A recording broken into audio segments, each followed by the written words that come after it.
Interesting to see Willie Walsh stepping away then from IAG, something that he made, something that he crafted. Of course, his journey from Aer Lingus to British Airways to in charge of a new breed of aviation business, and that's the sort of more than just the national flag carrier.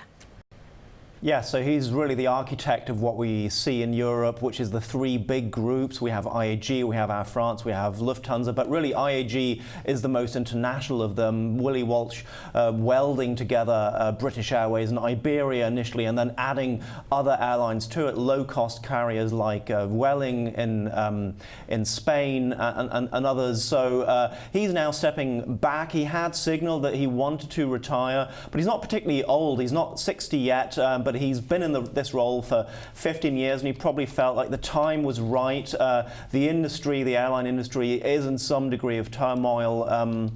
There's a whole question over flight shaming. How much does that affect the aviation world? There's the strikes that continue to haunt the industry periodically. So he's probably thinking, I've done what I could do. I'm leaving this ship in a good position, and I'm keeping it in-house. The successor, as you said, comes from Iberia. I can't believe he's only been in this position for 15 years. I feel like Willie Walsh has been running a BA for my entire life. He is going to hand it off to Luis Gallego, coming from Iberia. So this is one of the companies he bought. He must have seen, or brought into IAG, must have seen talent that he liked there. What do we know about Gallego? Well, Iberia is a strong component of the IAG brand because they service the Latin American market, and they've always managed to sort of make that a big part of their business. IAG has traditionally relied on people in-house to fill its slots. The guy who now runs British Airways also came from within, and that's sort of how they like to do it. The question really is, how will the new CEO reshape the company? Will he basically continue business as usual, or will he try and add more components? There are some airlines out there that are still single and that might want to join these larger groups. The level of consolidation that we've seen over here in Europe is not to the degree that we have in the US, and that has historically weighed on margins over here. So there is room to consolidate more, and maybe this is what the new CEO will try to do.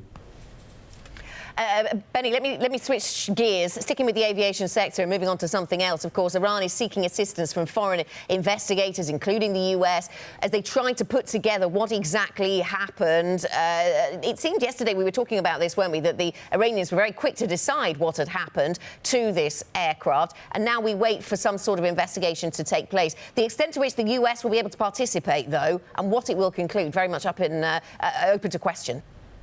Yeah, so this is a very difficult situation that the investigators find themselves in. The Iranians, as you said, very swift to come out with an explanation for the crash, saying this was a technical fault, probably because of the engine.